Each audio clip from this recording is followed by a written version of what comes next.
Hey guys, how's it going? Preparing here. So lately I've been playing a lot of Path of Exile, and I've been doing that in between raiding in World of Warcraft, and I haven't really played Diablo 3 too much in quite a while, and the reason is, it's kind of like the same thing, Path of Exile. It's about to come out, possibly within about a month, and I'm trying to get ready, and I still got to do the raiding thing to keep up to date with that. So Diablo 3 is kind of a little bit on the back end, but it's still a pretty fun game that I play, but I don't foresee myself playing it too much in the near future because of those factors, and also because a lot of the people that I've been playing with have died a lot. So, they're kind of backing off on the game as well a little bit. Some of them quit, and some of them are not level 60 yet. Again. So, what I want to show you guys is how far I have gotten in hardcore on my Barbarian. I've played for several weeks, probably around a month, maybe a little bit more actually, and this is just mostly casual. Often I only play 1 or 2 games a day, and it's accumulated to quite a good thing. My goal coming into this was to get a decently high Paragon level. I wasn't really striving for 100 because I just wanted to have some kind of competitive playing field if PvP comes out and it's kind of fun and hardcore. So I wanted to be like, high enough. 50, it's not bad. It's about like 100th on the US ladder. But, considering I haven't played that much, considering that I'm only using gear that I've found or my group has found, it's pretty good, I think. I was kind of aiming for like 70, and I think eventually we'll get that. Now, I want to show you guys some of the items and some of the stories leading to some of the events in hardcore that I've experienced. And as well kind of guide you through what I've done with the specs and how I use them and all the cool stuff. So maybe you guys can use this towards your own Diablo 3 experience, because playing Diablo 3 this way is really the way to play it. Just grinding softcore is completely mind-numbing. I cannot play this game that way again. But doing a hardcore, doing a self-found, finding some friends who do the self-found thing as well, give them some free items, and maybe they give you some free items if you find something that's pretty good for them rather than yourself. It's a lot of fun. Incentives are there, incentives are correct, and all you do is play the game. So let me show you what I got here. So over this time, I've gotten quite a few things. Some of them you've seen in previous videos. Nothing too big of a deal. For the most part, my character just uses Magic Find, just because I want to have capped 300 Magic Find without my Mercenary. So when I'm playing in a group, I get maximum Legendaries. This is one of the better items that I found. It's a pretty sweet belt. I got some Lacunas you've seen earlier. Pretty good stuff that I found. Overall, if you keep playing, if you keep killing those mobs, eventually something pretty good will drop. And yeah. So that's the gear set that I use. I have 61 brimstones. So I found at least 61 terrible legendaries on my journey to 52.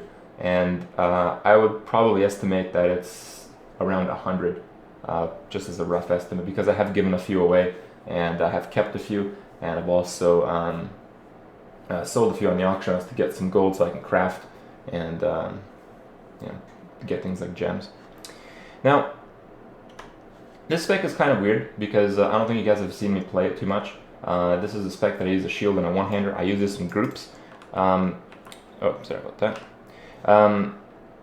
This spec is really good because it keeps up the momentum in the group. So I have Cleave with Reaping Swing, so I can get a lot more Fury, and I need the Fury for Sprint, and I use the Sprint with the group. So with this spec, it's just like running ahead of the pack, finding mobs, and then keeping the group up with the Forced March run speed buff, so they can kind of keep up, but you're still usually the front runner because you gain the full effect of the Sprint while they only gain the partial effect.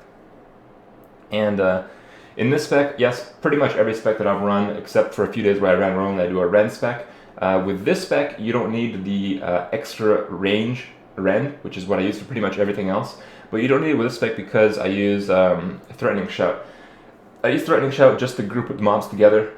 It's more important than anything if you're playing like 3 or 4 player that the mobs are stacked together, so the classes that are based on doing good damage, good AoE damage, can do it properly to elites. And it also provides a very good safety measure for them.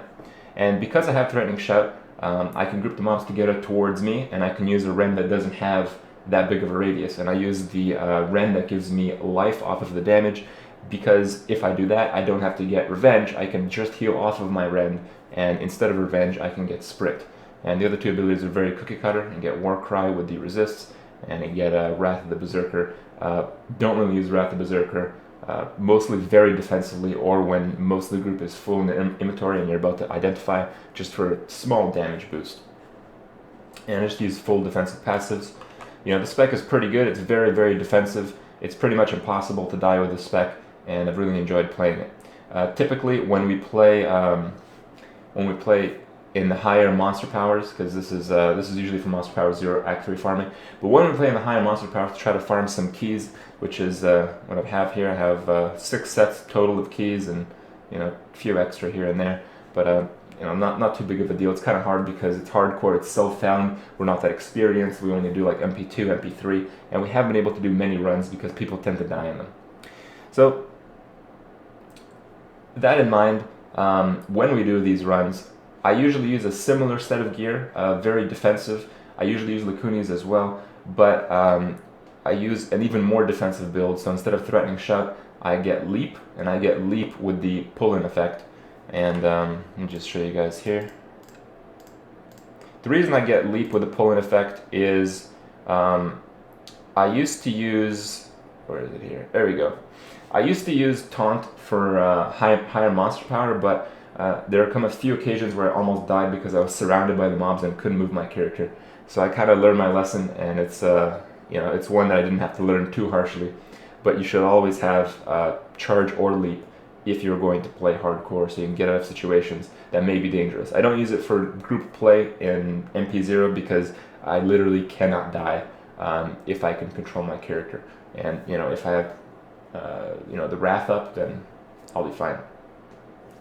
But when I play solo, I no longer use Furious Charge because I have Furious Charge bugged about a handful of times, and some of the times you know, I try to log out, and some of the times it was really close. So I don't do that anymore. Learn my lesson there as well.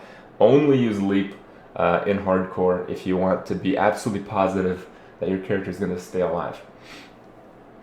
So I get the Leap instead of the Threatening Shout when the difficulty is higher, and I also get instead of Sprint, because there's no real reason to run faster, I get Revenge with the Cookie Cutter Provocation, just so I can keep myself alive in most situations.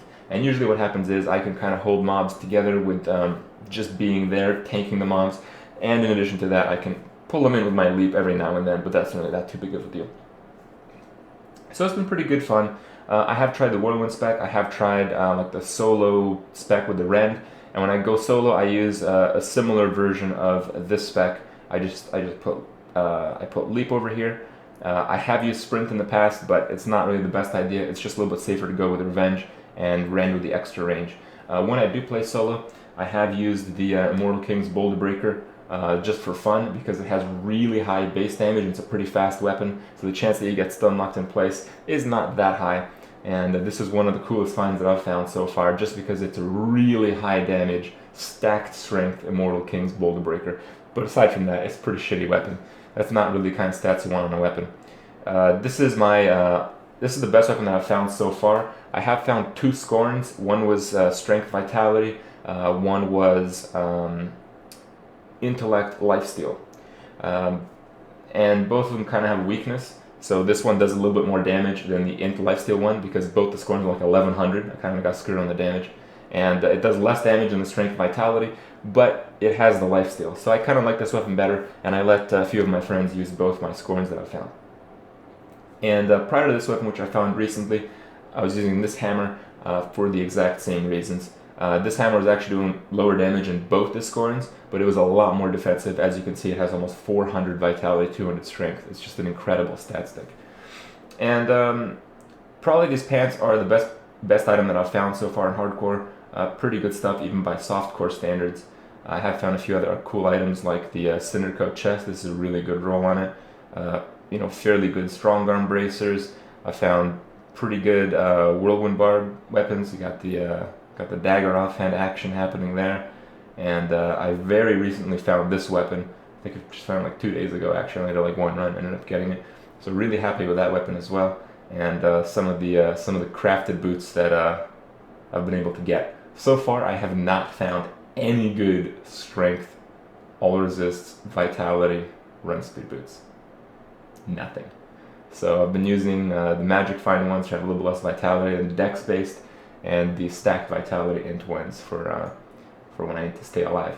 But although I do have a few gear changes, even when we do the higher monster power, I don't really change my gear very much because typically the role of Barbarian, at least the way we play it, is pretty defensive. You can go offensive as a Barbarian, but if everyone in your group is offensive in hardcore, it provides some kind of uncertainty, and that's the kind of uncertainty that I try to fill in my role. And it's got me pretty far because I'm by far the highest Paragon level out of the group, and as you can see, I'm still alive. Although I'll be playing Diablo 3 every now and then, it's not going to be every day, like I said, but I do look forward to the future patches. I look forward to PvP, and even though my character is much less geared than most people, and less Paragon level than some people, because remember it's hardcore, 52 is quite high. I'll try to make the best of it, and I'll try to focus on my ability to play the game rather than acquiring the gear. Pretty much realized that people play Diablo 3 for their own reasons, and that's the reason why I would play Diablo 3 for myself. So hopefully there's something to be learned here. I'll see you guys tomorrow.